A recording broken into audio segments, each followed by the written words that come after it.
everybody, welcome to our fourth podcast episode. And today is Sunday, and time is 9:38 p.m. India. So it's cold here, and today's topic is look differently or change your feelings. So we skipped Saturday, and I took a break. And I had promised that I will. That a promise to myself. It's my routine to publish 11 podcast episodes in one go without fail. Let's see where I reach. So I've not defined the timeline, but yes, if I could finish the 11th episode, I'll be more than happy and satisfied with what I am doing. Today's topic is look differently or change your feelings.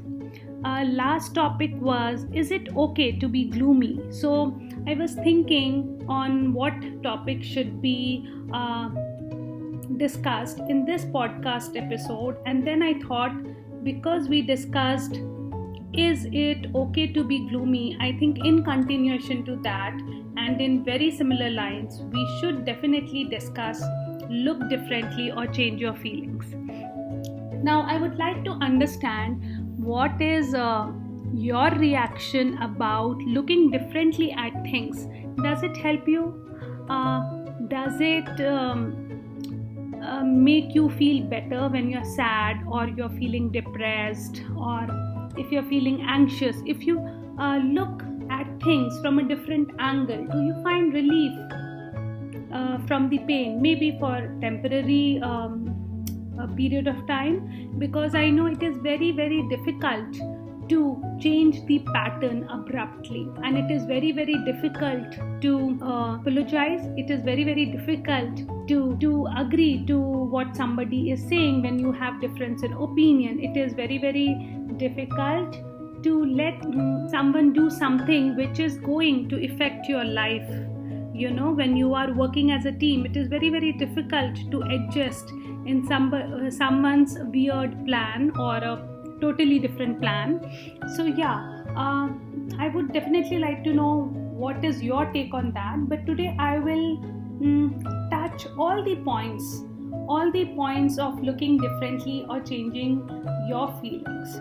So I think first and the most important thing to do that permanently, because see, temporarily we do everything to change our feelings. We talk to a friend, we read an article, we watch a movie, we go out, and I think those things, those behaviors comes under maladaptive coping patterns, if you have heard of.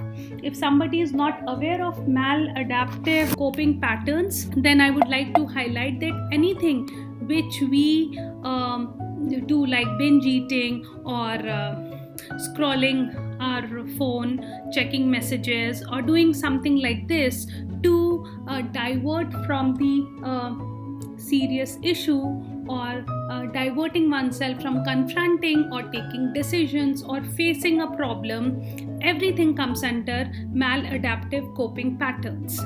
So and it is temporary because it doesn't help. It is very, very unhelpful.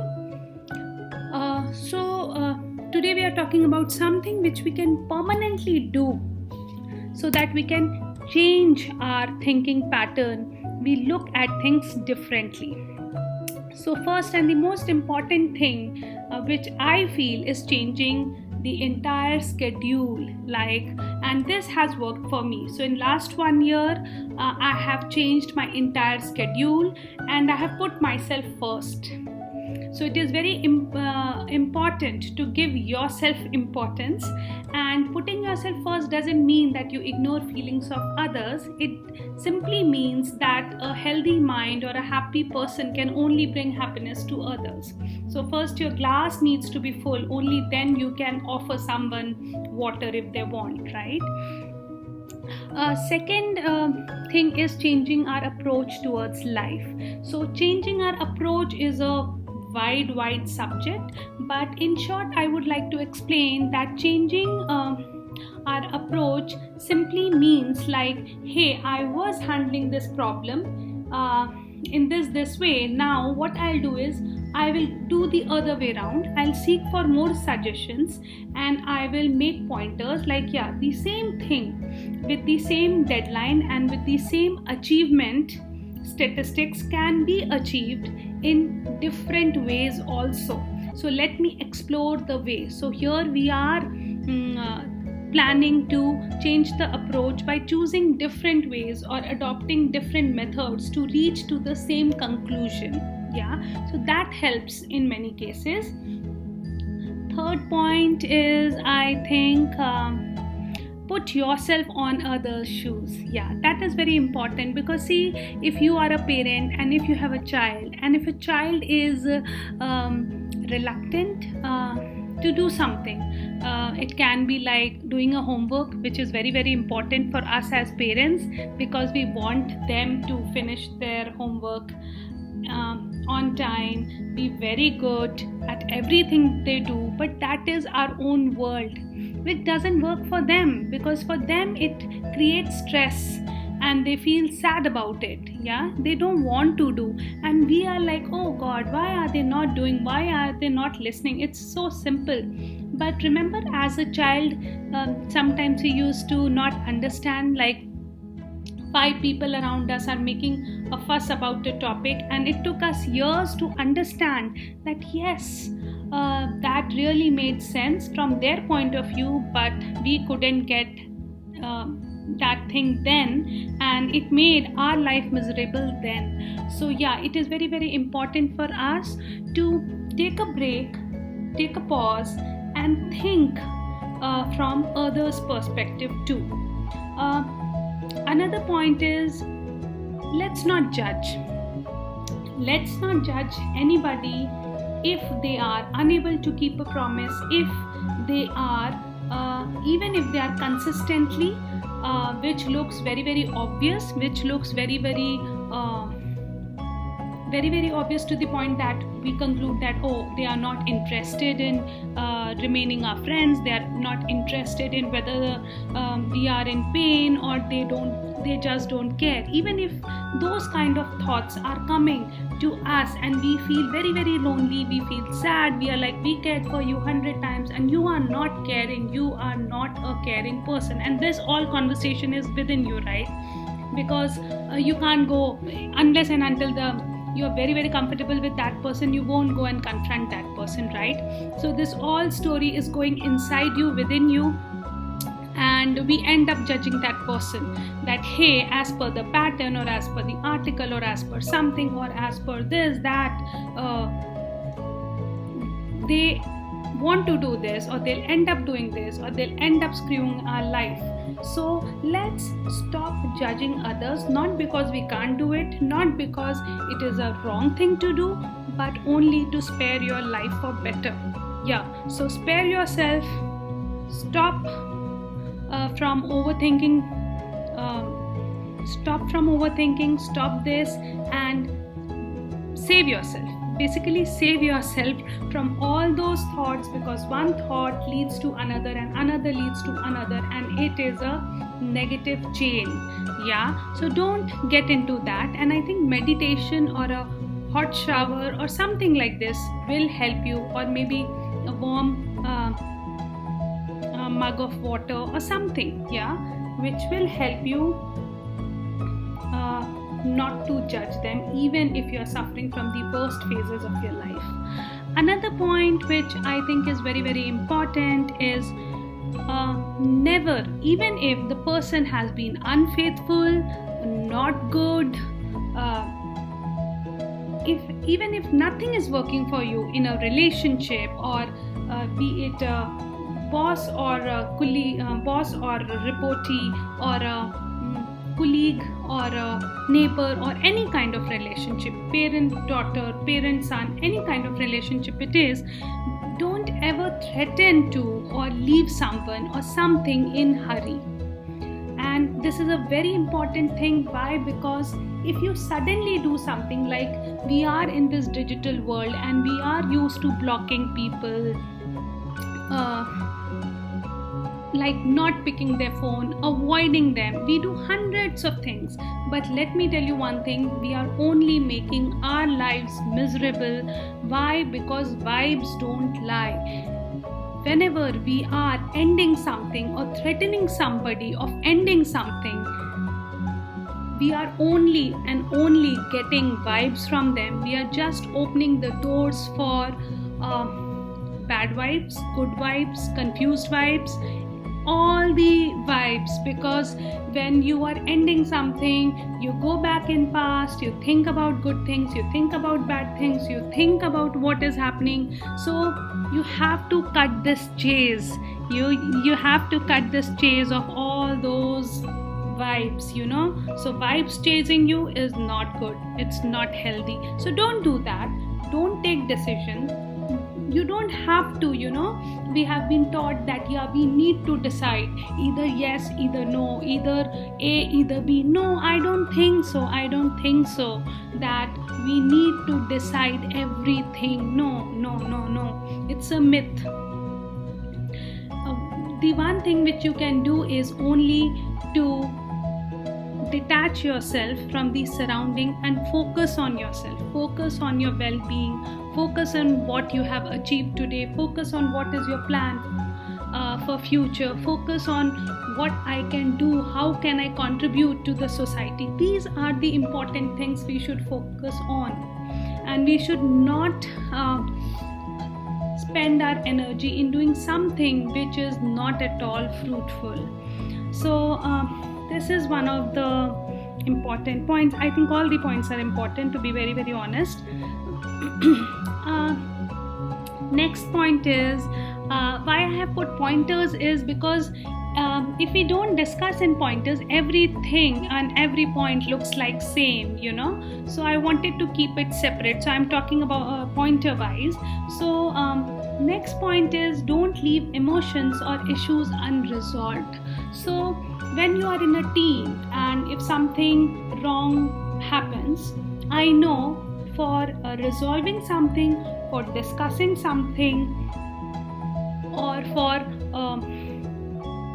patching up, you need the other person who is part of your team. But my only request is, if that person is not okay to talk, it's perfectly fine. But you don't become that person who doesn't want to talk, who doesn't want to cooperate, who doesn't want to discuss, who doesn't want to express the emotions or the issues which is unresolved. And trust me, the first time you do that, you will feel bad. The first 24 hours, you will feel pathetic about it. It won't be easy, but still you have walked a few steps. You have started the journey.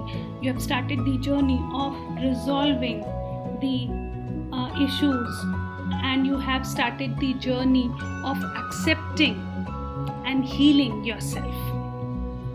So it is very important again. And the next point is, you can't move away from you.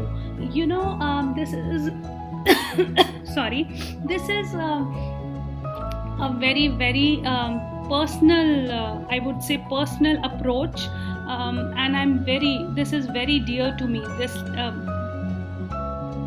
This pointer is very, very dear to me because I understand this. What we do is we have to work on ourselves to break the maladaptive coping patterns, like digressing ourselves from the situation, by doing something, this, that, anything, but not confront or not accept the issue. Similarly, what we do is we try to change things. We make decisions. We suddenly, if I fought with my best friend, I'll make another friend, and I'll start hanging around with that friend as if that friend is my best friend. And whosoever looks at us, they will feel, oh wow, what a bond they share. But it's not true. It is not at all true. Everybody is a human being, and everybody, whenever we sit alone, we keep thinking about the past, we keep contemplating the future. So it doesn't help us. We are only trying to move away from ourselves by changing place, uh, making decisions, changing friends, changing partners, everything which we can do. There are n number of ways of doing it, but in the end you can't move away from yourself. So what we need to do is we need to heal ourselves, we need to work on ourselves. Next point is relax in between and take a pause. So whenever you're not feeling good, whenever there is some anxiety happening, something which is like bothering you, any thought or any action of somebody's, what you need to do is break the pattern. If you give that person importance of like 15 minutes, cut it to 10 minutes, then cut it to 5 minutes. Go very slowly, go very smoothly, and whenever you feel that there is a trigger happening and you are again going to give in to anger, stress, anxiety, take a pause, relax in between, delay that moment for a while, take a me time, and then talk about the issue. Okay, avoid from reacting. It is always better to respond and not react. So don't react. Take a pause, relax, appreciate yourself that yes, it's a hard day, I'm having hard time, and yeah, I need few minutes for myself. I'll appreciate myself and then I'll move on. So this again is very, very important. Next point is, don't try to remodel the world. Start changing your reaction. Yeah. So what happens when we are working as a team, and team can be of siblings, of friends, of partners, or anything. You know, we can see through the problem which is coming. We are very, very intuitive. We think, oh, this is not happening, this will not work, and we put all our energy, all our effort in trying to remodel the world. No, this cannot happen, that cannot happen, this should happen this way, else this will happen, and else everything will go haywire. No, don't do that. Trust me, don't do that. It will never work. Just because we are telling all those things, we come out as a very dictative, very dominating, and very stubborn person, and trust me, it won't help you. So try changing your reaction. If you're calm, if you're composed, and then if you're giving any kind of suggestion, people will be more receptive to all your suggestions than standing as a protagonist and trying to change the entire world, remodel the world. Don't do that. Even if whatever you thought of comes true in the end and everything goes haywire, trust me, it is better to change your reaction than trying to remodel the world. And you will never regret doing that. Trust me for that. Next very important point is, don't waste energy in fighting against reality. It's incredibly inefficient. So, if we are trying to fight against reality, as in, for example, every people has set patterns or set behaviors, and what we try to do is we try to change them. So it's okay to guide, it's okay to counsel, it's okay to contribute, but in case we are in a dreamland and we are wondering that people will one day change, they will understand, they will improve, it's good to daydream. I'm not saying it's bad, I'm not saying that it will totally be wrong, but trust me again, if you are wasting your energy and if you're fighting, you are making that relationship abusive, you are making that relationship violent, and abusive relationship and violent relationship won't help. And even if you're fighting with all your guts out, it won't reach anywhere. All the good, positive words, sweet words, when spoken in a different mode, in a different tone, it gives you different result. So fighting won't help. it will never and never change the reality, and one day you will be like tired enough to try it again. So don't do that. It's better to start working on ourselves and not think of changing the reality. Next point is weak souls can only avoid, escape, and hide because it takes guts to accept mistake. So if you are wondering that why such a person is not talking to me, is avoiding, is escaping, is hiding, why that person is not accepting the mistake, why is this happening, am I wrong, am I at fault, am I not getting it, am I, we self-victimize ourselves when the other person is not accepting their flaw, when the other person is avoiding the conversation, when the other person is trying to escape or hide something. It sounds like they are sounding cool, they are trying to be cool, and we then start self-victimizing. But trust me, there is no need of self-victimizing. People usually don't accept their flaws, because if they accept their flaws, then they will have to say sorry, then they have to change themselves, and they don't want to change it for a reason. So let's not think that somebody who is not accepting, or somebody who is avoiding, or somebody who is escaping or hiding is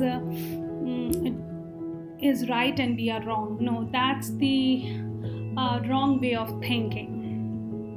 So in modern world, stress and anxiety are usually chronic and not episodic, and we are all, everybody, each one of us are stressed, anxious, and it is chronic. It is not like one day I became stressed and now for 364 days, next 364 days I'll remain cool.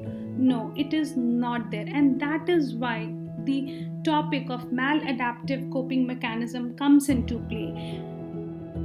And when somebody uses these maladaptive coping mechanism, then what we try to do is we don't work on ourselves, and we are trying to change the world, and that is the point that we ruin everything. We ruin everything around because we need to only work on ourselves.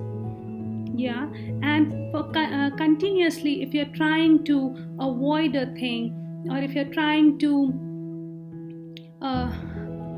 work on changing the outside world and not changing your inner world, as in if you're expecting others to change and if you're not expecting your behavior to change, is what I mean, your brain is habitually unbalanced.